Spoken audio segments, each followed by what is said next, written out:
Dana. I'm the moderator for this session. I was told there's going to be someone helping with Zoom, but I don't know where they are, so we're going to all just do our best. Okay. Can I just double check? And someone also tested positive for COVID here, so I'm going to wear the mask. Yeah, so I just want to check on name pronunciation super quick because I have a difficult name to pronounce, and so I always appreciate that. So let's see here. So Andrea Feltrin. Oh, Natan. Natan is good. Sorry. Natan is good. Okay. Andrea. So Natan, you don't want Andrea? It's the same. Or the whole thing? Yeah. Natan is good. I prefer to use Natan. Yeah, we're going to have to. I'm sorry. The sound is so bad right now. So it's Andrea Natan Feltrin? Yes. Yeah. Hey, Erin. Are you here to help with the Zoom? I am not, and I can only be here for one thing. Just let me see what people got. Okay. I'm so sorry, everybody.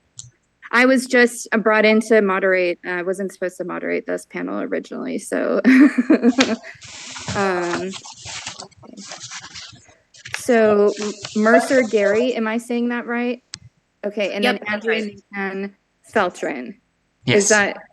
Is that good? Yeah. Okay, all right. And then, yes, and then I see that we have someone who's not a presenter. Yeah, Sophia, I think that's fine. That's fine. That should be fine. Yeah, okay. All right, well, so just bear with us. I think the other presenter who is in person is using the restroom, and they're trying to find someone to help us with the sound because the sound is not working very well right here. Hi. So there's like no sound for the room. Okay. Yeah. And I haven't messed around with that yet. So that is there. And then let's position this so they can see. Is there an audio code that needs to be? It's in the HDMI, so it should go. So that should work. Hi, sorry. Hello. Oh, I'm here. Sorry about that. Oh. I was caught up doing something else. All right. We're a little short Fine? on audio, I think. Yeah, the audio is bad. It is? Okay, let me try to fix this. Andrea, could you say something? Okay, can you hear me? Oh, that's better. Okay, Better? wonderful. Yeah, that's better. How is it on your end? Are you getting feedback or anything?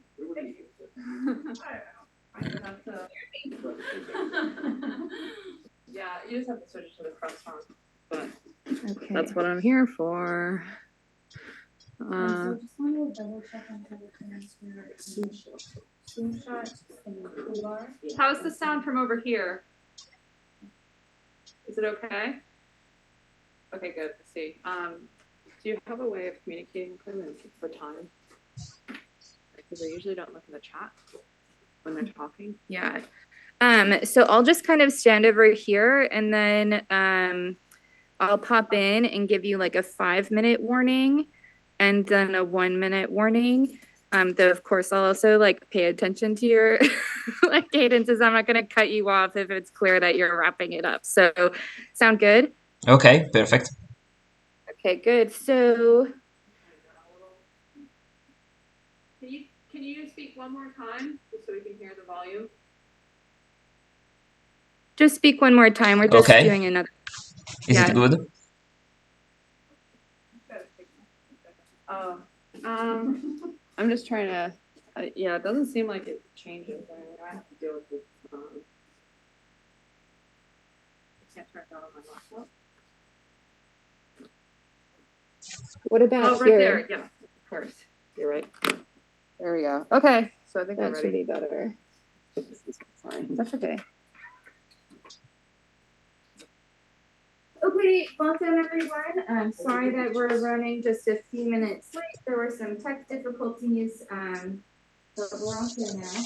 I'm Dina Rumley. I am currently at Wabash College, but I'm an alum of Oregon, so it's really nice to be back home. So today's panel is interdependence and relationality, and we have 3 speakers. 2 of them are joining us virtually. I think the first 2 speakers are joining us virtually. First we have Andrea Natan Feltrin, who's at the University of North Texas, and they will be presenting a paper for Vegan Feminism, a counter-response to Val Plumwood and Donna Haraway's critiques of ethical veganism. So please join me in welcoming Andrea. Thank you. Hi, everyone. So my contribution of today is going to talk about intersectional ecofeminism and veganism as profound ethical and political practices. And it will engage with the philosophies of Val Plumwood and Donna Haraway, highlighting how their contribution were extremely significant for critical animal studies and ecological philosophy, but in a certain sense they inadvertently allow for a certain degree of possibility of exploitation of non-human animals, especially for food.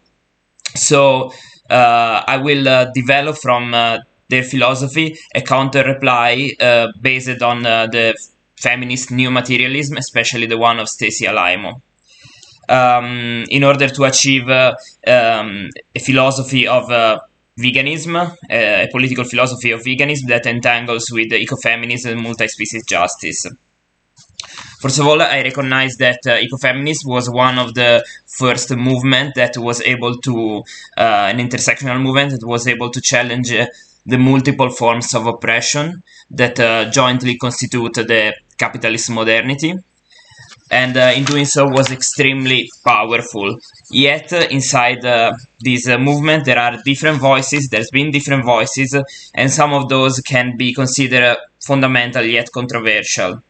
And so here I argue that the embodied ethics of Plumwood and the concept of companion species of Donna Haraway, while they're extremely powerful as a concept, they can be problematized in order to have a better understanding of how a vegan ethics can be possible within the framework of ecofeminist philosophy. The first part will talk about the broken circle of life of Val Plumwood. Val Plumwood, the Australian philosopher, wrote a lot about going beyond the concept of hierarchical dualism present in Western philosophy, and her work was groundbreaking from many points of view for our better understanding of how to entangle with the non-human environment. However, she also was very strong in her critique of people like and scholars like Carol J. Adams, because in the position of Plumwood, most of the vegan ethics deriving from J. Adams and others was reinforcing a kind of dualism that divided from one side humans and animals, and on the other side the rest of the living and non-living reality. So she was arguing against the so-called ontological veganism in favor of something more holistic, flexible, and situated. Yet I argue here that there are issues with the position of Plumwood, issue that also are recognized by other scholars like Laurie Gruen. The fact that, for example, in her position of recognizing a broader entanglement with environment, she tend to fall in what Timothy Morton called an explosivism. So the idea that basically when there are conflicts between humans and non-humans, humans' interests tend to prevail over the one of the ecosystem, because when we talk about explosivism, for example, we consider the fact that most of the time we consider the broader framework, the ecosystem, as something that should come before individualities, And yet, this seems to count only when we talk about non-human individualities, because if we will consider it for human individualities, this will mean basically to embrace a certain degree of what is being called ecofascism. And this is not the position of Plumwood. Plumwood, on the contrary, recognizes the fact that we are, like other living beings, part of a circle of life based on the fact that we are edible.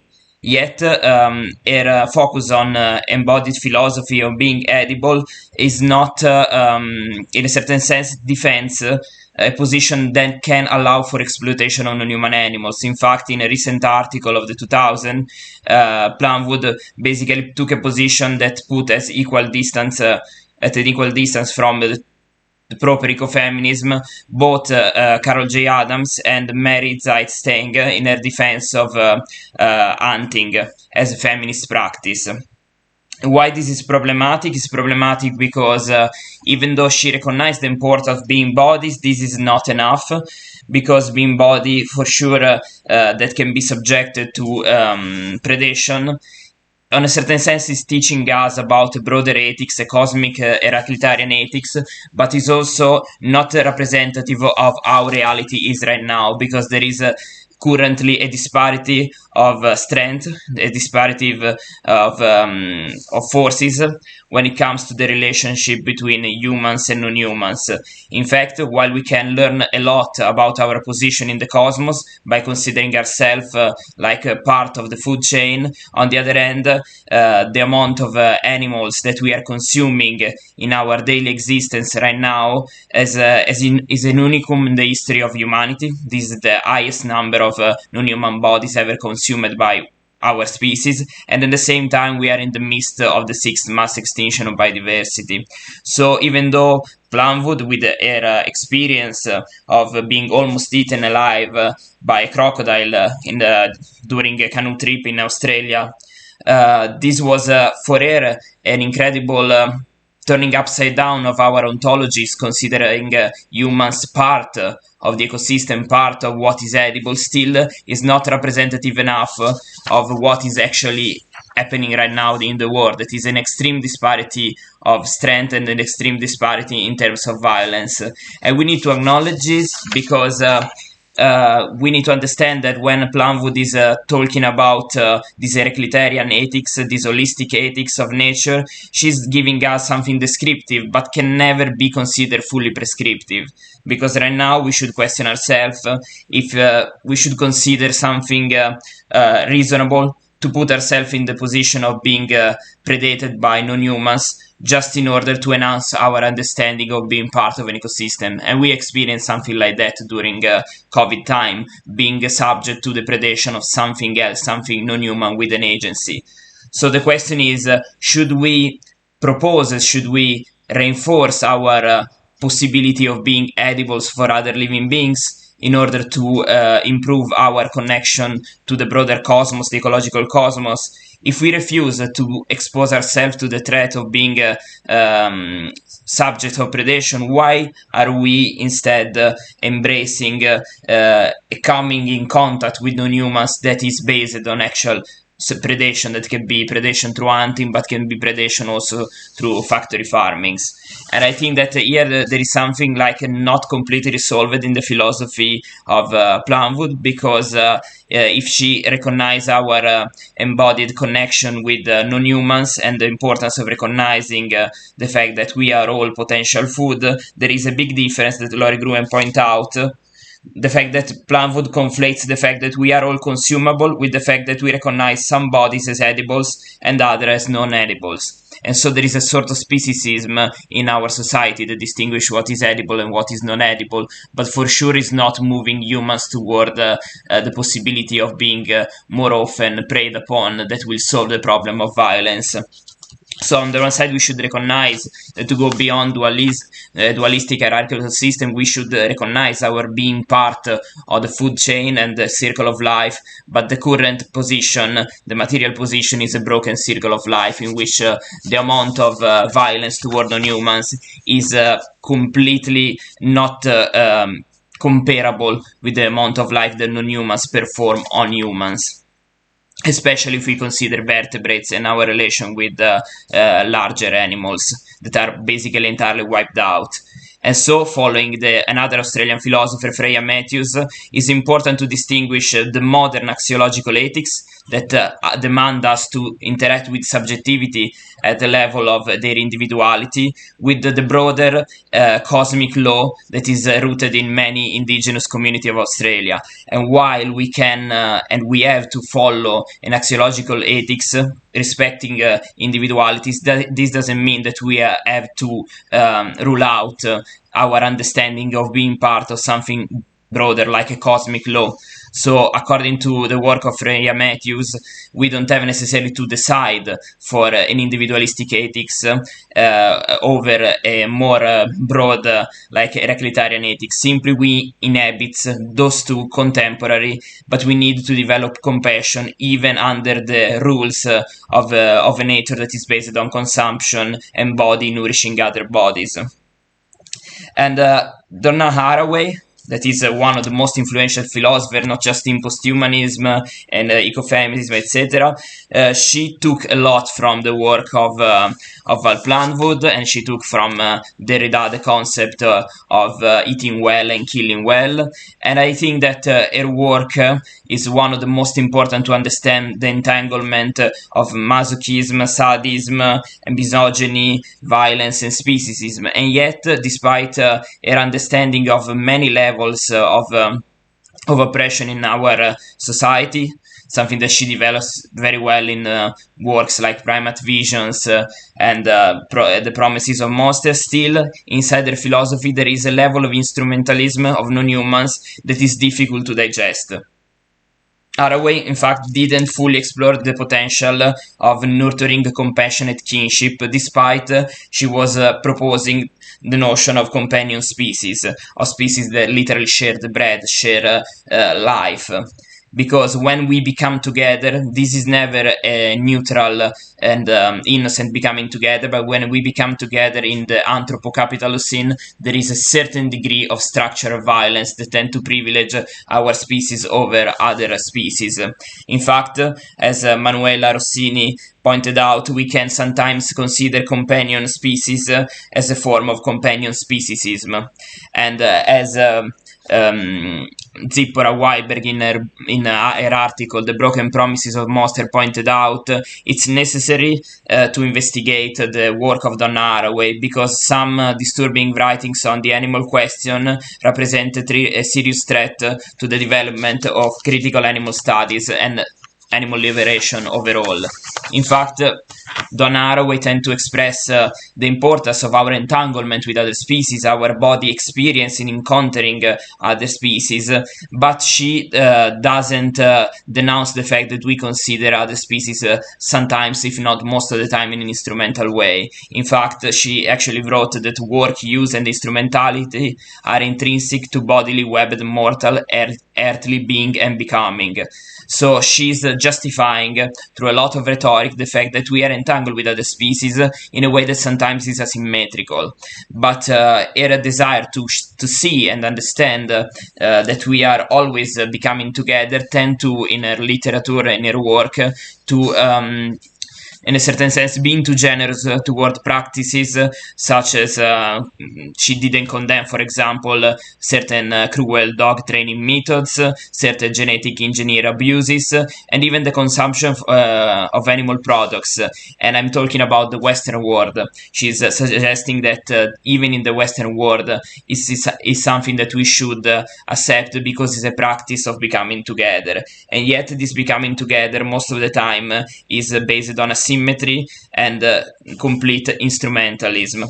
At the point that when she examined in When Species Meet the situation of factory farming and intensive factory animal agriculture, she arrived to the point of saying that recognizing that is not a case in which we see animal agency displaying particularly well in the becoming together, and yet she refused to condemn it. At the point that in later on in an interview of 2017, Staying with the Manifesto, in which she was talking about her book, famous book, Staying with the Trouble, she recognized that probably she underestimated the violence inside the animal food production, and yet she recognized that veganism can only be a powerful no, but cannot be a feminist practice that will construct the future of our relationship with non-humans. So the point is that in the entire literature of Donna Haraway, the veganism is not considered as a positive practice. So most of the time considered as powerful oppositional practice that doesn't, however, represent enough our entanglement with the non-human. And this is something that I find deeply disturbing. And I think that as she urges us in many points, in many passages in her book Staying with the Trouble, we must think, and we cannot think and shut down our brains when it comes to recognizing how much violence is inside our relationship, our becoming together with our with other species. Okay, going toward the conclusion of my intervention, because there is so much still to be said about the much more complicated philosophy of both Haraway and Plumwood. We should understand why, in the word of Haraway, the feminist doxa cannot embrace veganism, because it's important to demand why we should accept that the feminist doxa is something that intrinsically should combat many forms of oppression, but when it comes to non-human oppression, we should do a step back and leaving things a little bit more blurry. And I would say that following instead new materialism, feminist new materialism, we should move away from discourse ethics and base our reflection much more on body ethics, in which basically not just story tells stories, but also bodies are representative of stories, and stories most of the time of oppression, from racism, colonialism to speciesism. In fact, bodies most of the time are the way through which non-human animals are able to express their struggle. And so even Haraway and many post-humanists and many scholars that consider themselves already in the realm of post-speciesism, they are talking about non-humans and basing mostly on their own narratives, biocultural narratives, but neglecting and denying what non-human bodies are communicating to us. But if we follow what Cecilia Limo said, there is a way in which non-human nature punches back, and demonstrating its non-passivity and agency even in a world structurally dominated by a single species. So what I am suggesting here that we should re-embrace veganism not as an ontological practice or an ethical universal practice, but something more like a political movement that is not based on the identitarian vision of veganism, so you take your identity from the practice of veganism, but a political one that demand us to join in a movement that an intersectional movement that demand a huge conversion of the production of food in our world, no longer based on a speciesism system of exploitation and extraction, but on a fair distribution of food that put together and combine cut-edging technologies and indigenous knowledge to have a powerful transition from this kind of structural food production that relies on extraordinary level of exploitation toward a system that is much more inclusive and based on both distributive justice and multi-species justice. Thank you.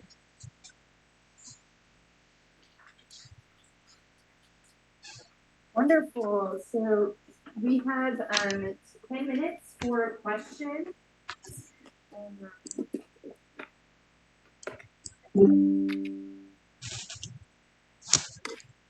Go ahead. Question. Yeah. Oh, okay. Maybe Mercer. Do you want to go first? Sorry, no, that was just claps. Oh, it was a clap. Oh, I thought it was a hand raise. Okay, then I'll ask my question. Thank you so much for your paper. I really like the end of it where you make the turn to this political conception of veganism as opposed to the ontological. I think that is something that resonates with me a lot. So I guess off that point, if you can speak a little bit on how ontology works, or no, sorry, ontology, solidarity works in your framework, if you're thinking of it in that way, because the way I think of kind of veganism as a political stance is that out of solidarity, you choose not to eat animals because we don't eat humans. And we're also kind of signifying as like a move of solidarity that we also won't eat other animals, or at least not in the way that we do currently. And so that's kind of rather, and you kind of like avoid in some sense these ontological claims that I think you're, critiquing a bit. And so if you could maybe speak a little bit more on that. Yeah, sure.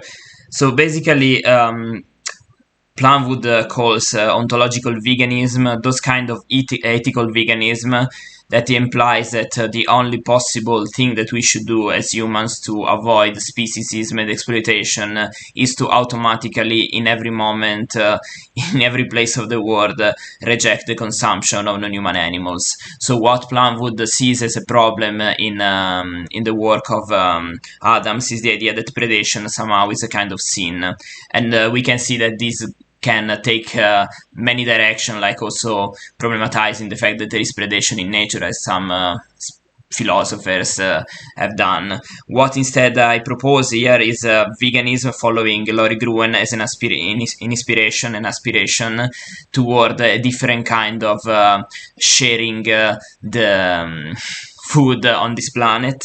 And I think that we should move away from veganism considered as a fashionable trend for conscious cleaning among a fringe of the global population that can afford an healthy and diverse plant-based diet, while however in most of the world people still suffer from hunger and they lack the possibility to choose ethically due to several circumstances. And so I think that we need to have a vision of veganism that doesn't remain a personal choice, not a personal choice to brag about, but something that demand, like a movement that demand the end of subsidies directed toward the production and reproduction of slaughtered animals, and toward instead an economy that makes ethical choices affordable for everyone.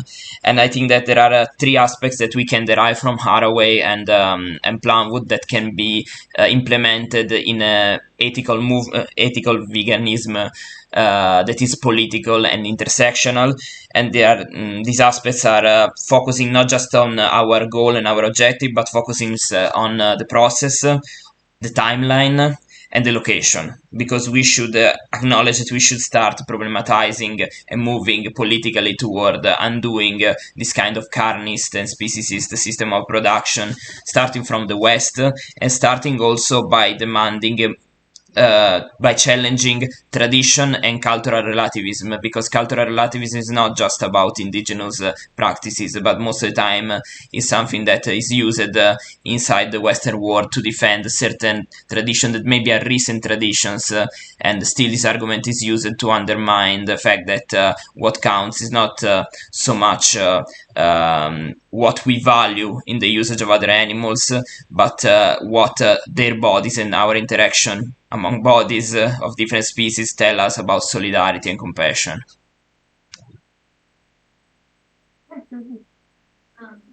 So I also really like that turn to the political. I think this is just on a personal level. I think it's the point of veganism where you're not supposed to have any animal products whatsoever. And I was wondering, since you were talking about kind of the body ethics, would something like having backyard chickens bring you into relationship with the chickens that produce eggs, but you can have sort of a solidarity with them, that you can consume some type of animal product that doesn't have to be a complete refusal? And can that be another way of making a political statement about human interaction with animals? Did you hear that, Andrea? Yeah, pretty much. I understood that Okay. like raising a chicken, for example, for eggs can be a way of entangling and foster like our connection with non-humans, etc. I will starting from Haraway. I would say that the minimum unity of reality is the relationship. So at the end of the day, what I challenge here is the idea, extremely widespread in our Western tradition, but is not just a monopoly of our tradition, is that what values and what we can recognize as valuable in our relation with other species is a certain way of relating with them. For example, we think that if we won't have any more certain kind of grass-fed production of beef, we will lose something like a biocultural element with great significance for us. And I think that this is, from one side, a lack of creativity and imagination about the possibility of relationality with the non-humans. And the other end, we should recognize that willy or nilly, we are already in a relations. So we cannot escape the relation with non-humans. The only thing that we can do is direct this relation toward a complete form of instrumentalization. So what I think is that in a world in which we will not use non-human proteins, or in which non-human proteins will be just really a minority, we can find different ways of entangling with non-human nature, unless we eradicate non-human beings through extinction and through removal from our environment. That's why I think that this kind of political veganism also goes together with a certain kind of rewilding of nature that is a form of decolonizing non-human nature and giving back space and land not just to indigenous community but also to other forms of life as well. And yeah, to conclude, I would say that there are, for example, indigenous scholars that are wondering about how can veganism and new technology of food production change the way in which they relate with non-human animals. And this is very interesting because, for example, there is the case of the moose. The moose, if a certain indigenous community will be able to assess cultivated meat, some indigenous scholars suggest that maybe using cultivated meat will be better to respect and celebrate the harmony with this non-human skin rather than hunting them, especially being aware of the framework of the anthropo-capital scene. Okay, we have time for one more quick question. I saw your hand in the back first. All right. Yeah. It's my colleague, so you can just I'll just stop. No, it's not. Okay. Okay, so go ahead. Thank you. Yeah. Can you hear me clearly? Yeah. Okay. So thanks for your presentation. I really enjoyed it. And thanks also for clarifying that this cannot be a kind of homogeneous, universalized movement, right? It has to be attuned to the specifics of cultures as well. I'm wondering how you would respond to, say, I come from India, and the politics there right now is such that it's impossible to see the imposition of veganism as separate from certain political moves sponsored by the state. So just to very briefly give you an account. So there have been cases of lynchings and killings by people supporting the current right-wing government, cases of violence against minorities for eating a certain kind of meat. And the imposition of veganism by the state is there seen as taking away the rights of, especially of minorities and marginalized communities who are often poor and who depend on kind of non-vegetarian diet. And in that context, it's impossible. And in fact, the democratic movement in India is to ask for the state not to interfere in the food habit of its people. And it's impossible there to see and the imposition of veganism as separate from right-wing nationalism, state-sponsored violence, and Islamophobia. So within that context, I wonder how, because in India, the democratic movement, especially the left-leaning democratic movement, is about reclaiming our right to be non-vegetarians at a time when the state wants to impose vegetarianism, not because of some ethical prerogatives, but simply because the notions of caste purity, and so on, and especially with religion and caste. So in that context, I wonder how it's possible to have a vegan movement that is also that is more ethical and not just like a state-sponsored political movement. Yeah, for sure. I think that again, we should focus on processes, on the timeline and the locations, because we cannot generalize. This is probably the most important lesson that we can take from situated knowledge and a certain kind of feminist tradition.